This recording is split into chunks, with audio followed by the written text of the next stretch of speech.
जय श्री कृष्णा। राधे राधे दोस्तों। आशा करती हूँ कि आप सब स्वस्थ होंगे, प्रसन्न होंगे। प्रभु ऐसे ही आप सब पर अपनी कृपा बनाए रखें और दिन प्रतिदिन भगवान के लिए, लड्डू गोपाल के लिए आपके हृदय में भक्ति का जो भाव है निरंतर बढ़ता रहे।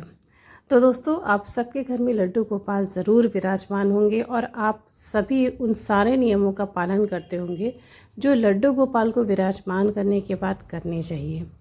खाने पीने में, साफ़ सफाई में, या फिर व्रत उपवास जो भी होते हैं, उन सारे नियमों का पालन हम सब करते हैं और सिर्फ इसलिए कि हमारे प्रभु जो वो हमसे प्रसन्न हो जाए, कहीं हमसे कोई त्रुटि ना हो, कोई गलती ना हो। वैसे तो सभी मनुष्य हैं, सबसे छोटी मोटी गलतियां होती रहती हैं और उससे भी बड़ी बात यह है कि प्रभु जो हैं अपने भक्तों को हर स्थिति में ज़रूर क्षमा करते हैं। किसी भी ऐसे कर्म के लिए जो गलती से हुआ है, अनजाने में हुआ, उसके लिए दंड नहीं देते। बहुत कृपालु है हमारे प्रभु। लेकिन फिर भी जो है, भगवान का विग्रह जहाँ पर हो, भगवान की सेवा जहाँ पर हो, वहाँ पर ज़रूर कुछ ऐसे खास बड़े नियम है जिनका पालन जो है वो होना चाहिए। अगर नहीं होता है तो ज़रूर ही उसका कुछ बुरा फल होता है, कुछ अनिष्ट भी हो सकता है, जिसके बारे में आप और हम कुछ निश्चित तौर पर तो नहीं कह सकते, लेकिन फिर भी मन में एक डर हमेशा बना रहता है। इसलिए हमें प्रयास यही करना चाहिए कि हमसे कोई गलती हो ही ना, जिसकी वजह से हमें बुरा फल मिले, हमें प्रभु जो है वो दंडित करे, या फिर भविष्य में कभी हम अपनी ही गलती की सज़ा हमें भुगतनी पड़े। दोस्तों, आप सभी जानते हैं कि लड्डू गोपाल जहाँ पर भी होते हैं, वहाँ पर बहुत सारी चीज़ें हमें नियंत्रण उस पर करना होता है। जैसे कि हमें नॉनवेज आदि नहीं खाना होता है और उनके भोग में जो है तुलसी दल का प्रयोग करना होता है। तुलसी माता की सेवा करनी होती है। तुलसी मैया की सेवा से जो है भक्ति वे प्रदान करती हैं, हमारी भक्ति बढ़ती है।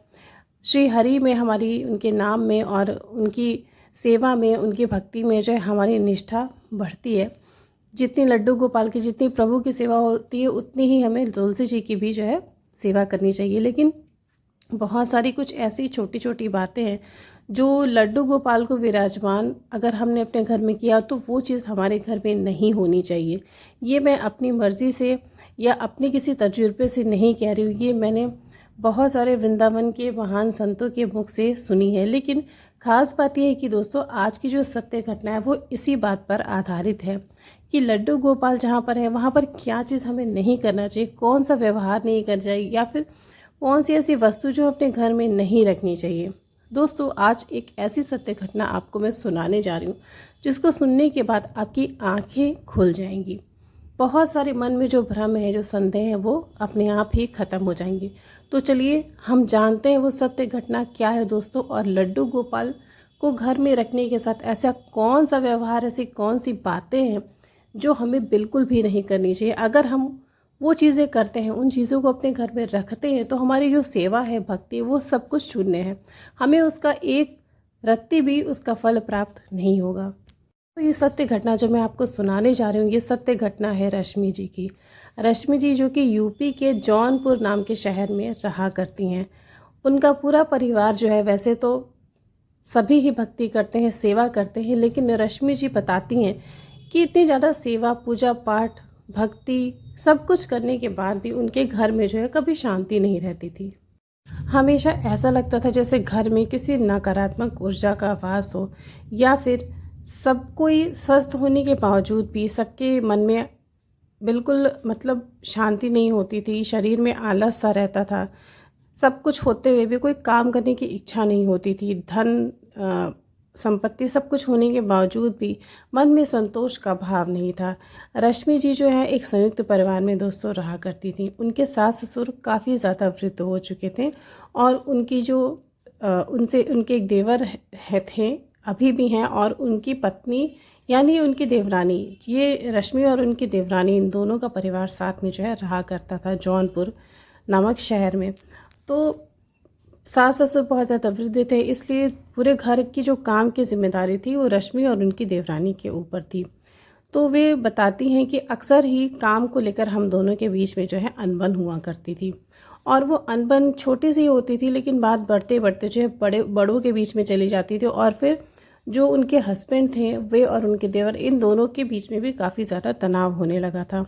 रश्मि जी की जो सास थी वो चल फिर नहीं पाती थी, पैर में उनकी काफ़ी तकलीफ़ होती थी। वो कभी व्हील चेयर पर या फिर कभी छड़ी वगैरह लेकर ही धीरे धीरे चल पाती थी, इसलिए उनसे कोई भी आशा लगाना बेकार था कि वो लड्डू गोपाल की सेवा करें। रश्मि बताती हैं कि काम को लेकर जब भी तनाव होता था, एक दिन वो खाना बनाती थी और एक दिन उनकी देवरानी जो है वो खाना बनाती थी।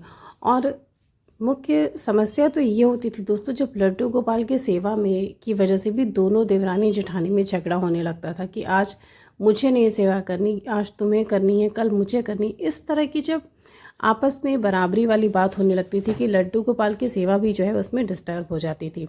अभी दोनों का जो मन था वो लड्डू गोपाल की सेवा में, कोई भी भाव किसी का भी नहीं था। वो लोग बस ऐसे ही जिम्मेदारी को पूरा करने के लिए जो है लड्डू गोपाल की सेवा करती थी, क्योंकि बहुत पहले उनकी सास ने ही अपने घर में बाल गोपाल विराजमान किया था और वही सेवा करती थी। जब वो बहुत ज़्यादा बुढ़ी हो गई, लाचार हो गई, तब ये जिम्मेदारी जो है रश्मि के और उनके देवरानी के ऊपर आ गई। दोस्तों, रश्मि जी बताती हैं कि एक बार उन दोनों में इतना ज़्यादा झगड़ा हुआ कि घर के जो जेंट्स थे, जो उनके पति थे और देवर थे, इन दोनों में भी जो है हाथापाई की नौबत आ गई। दोनों भाई में बहुत ज़्यादा क्लेश, झगड़ा, ये सब कुछ हुआ। और उसी दिन से जो उनके पति थे वो शराब का सेवन करने लगे। वो घर से बाहर जाते थे, हर रोज़ शाम को वो ऑफिस से आने के बाद घर से बाहर जाते थे, शराब का सेवन करते थे, मांस खाते थे और उसके बाद वे रात के 11-12 बजे घर आते थे। घर आने के बाद वे अपनी पत्नी से भी बहुत ज़्यादा झगड़ा करते थे। रश्मि जी बताती हैं कि जब ये सब चीज़ उनके घर में हुआ, तभी अचानक से आर्थिक संकट भी आने लगा। उनके पति का काम में मन नहीं लगता था। उन्होंने पता नहीं क्या सोचकर अच्छी खासी नौकरी को लात मार दी, नौकरी छोड़ दी और ये पूरा जो परिवार था वो आर्थिक तंगी से जूझने लगा। दोस्तों, इतनी बुरी स्थिति आ गई, उनके पति जो थे वो इतनी अधिक शराब पीने लगे कि अब वे बाहर जाकर नहीं बल्कि घर पर ही घंटों बैठकर शराब की बोतल ले आते थे और घंटों बैठकर वो पिया करते थे, जिसकी वजह से बच्चों के ऊपर भी काफ़ी ज़्यादा बुरा प्रभाव पड़ने लगा था। लेकिन इससे उन्हें कोई भी मतलब नहीं था। एक समय तो ऐसा आया जब दोनों भाइयों और देवरानी जेठानी के झगड़े के बीच में लड्डू गोपाल की सेवा घर में होनी बंद हो गई। और ये बात उनकी सास को बिल्कुल भी नहीं पता थी, क्योंकि वे दोनों ही मतलब अपनी कोई भी बात जो उनके बीच में होती थी वो सास को नहीं बताती थी, क्योंकि वो अक्सर समझाया करती थी। बड़े बुजुर्ग हमेशा अपने बच्चों को यही समझाते हैं कि घर में शांति बना के रखो, आपस में एकता के साथ रहो, लड़ाई झगड़े मत करो। तो ऐसी वो भी समझाती थी, लेकिन ये दोनों ही कोई बात अपनी सास को नहीं बताती थी। दोस्तों, झगड़ा बहुत ही छोटी सी बात पे था, लेकिन बढ़ते बढ़ते वो लड्डू गोपाल की सेवा तक पहुंचा। लड्डू गोपाल की सेवा दोनों ने करनी बंद कर दी, क्योंकि बराबरी होने लगी थी कि मैं नहीं करूंगी तू कर। वो कहती थी कि मुझे नहीं करनी, तुम ही करो। सब कुछ जब बटा हुआ है, सब कुछ बराबर है, तो जो काम होंगे, जो सेवा होंगी, वो भी हम दोनों को ही करना है, कोई भी एक इंसान क्यों करेगा। इस चक्कर में प्यारे लड्डू गोपाल की सेवा दोस्तों महीनों तक नहीं हुई। लड्डू गोपाल की जो मूर्ति थी वो बिल्कुल काली हो गई। देखने से ऐसा प्रतीत होता था मानो लड्डू गोपाल सच में कितने दुखी हों। उनके चेहरे का भाव ही बदल गया था। जो भी बाहर का व्यक्ति उन्हें देखता था वो यही बोलता था कि तुम सबने भगवान की क्या हालत करके रख दी है। लड्डू गोपाल ऐसे रखते हैं, अरे औरों के घर में जाकर देखो, कितने सुंदर, कितने प्यारे मुस्कुराते हुए लड्डू गोपाल का विग्रह है, लेकिन यहाँ पर ऐसे लड्डू गोपाल, इन्हें तुम लोगों ने बिल्कुल ही वो भूत जैसी शक्ल बना के रखी है और तुम दोनों पाप के भोगी होगे। बहुत लोगों ने समझाया, लेकिन इन्हें समझ में नहीं आया। ये एक दूसरे की बराबरी में जो है झगड़े में, क्लेश में लड्डू गोपाल की सेवा इन दोनों ने ही छोड़ दी। और दोस्तों, एक बार ऐसा समय आया जब वे सभी सड़क पर आ गए। घर का जो मकान था वो बंटवारे तक आ गया। एक दूसरे की लड़ाई में, एक दूसरे से धन संपत्ति छीनने के चक्कर में जरा सी भी मानवता उन दोनों भाइयों में नहीं रही। मकान बिकने तक की जो है नौबत आ गई।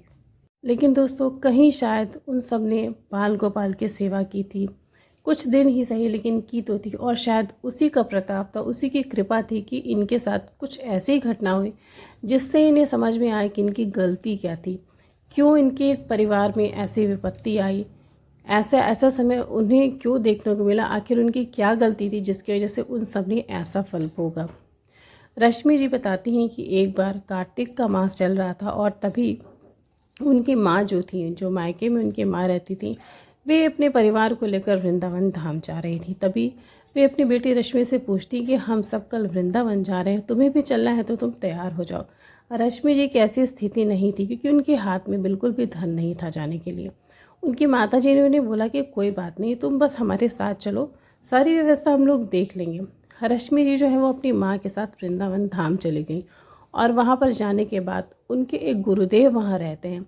वहाँ पर जाकर रश्मि जी जो है वो अपनी माता जी के गुरुदेव से मिली और अपनी सारी स्थिति के बारे में जो है बताया। उनके गुरुदेव ने बिल्कुल साफ साफ बोला कि जब आप सब भजन करती थीं, भगवान का नाम जप करती, तो फिर उसे करना क्यों छोड़ दिया। रश्मि ने बताया कि ऐसी सी समस्या हमारे घर में जो है चल रही है। उनके गुरुदेव ने बोला कि आप सबसे ज़रूर ही कोई बहुत बड़ा अपराध हो गया है, भगवान के प्रति कोई अपराध हुआ या उनकी सेवा में कोई अपराध ज़रूर आपसे हुआ है।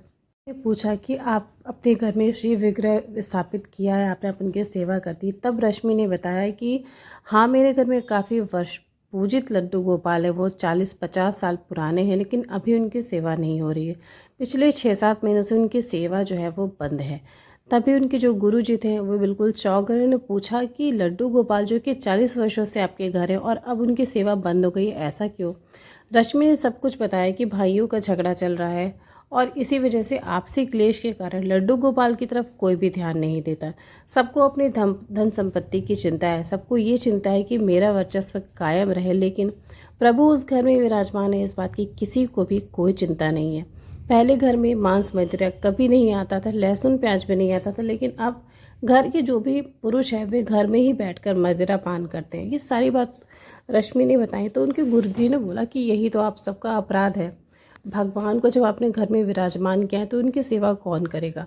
प्रभु विराजमान है और आप सब उनकी सेवा कर ही नहीं रहे हैं, इससे बड़ा अपराध और क्या हो सकता है।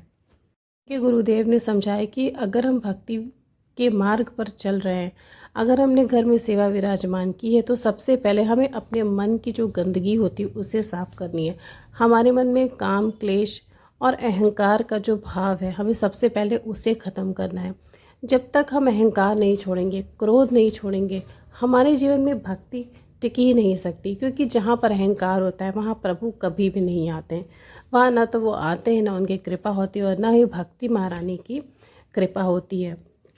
रश्मि को समझ में आ गया कि ज़रूर उन सब झगड़े के चक्कर में रश्मि ने बहुत कुछ खो दिया, अपने प्रभु की कृपा खो दी और आज ऐसी स्थिति थी कि वे सभी जो है हर तरह से टूट चुके थे, तन से, मन से और धन से भी।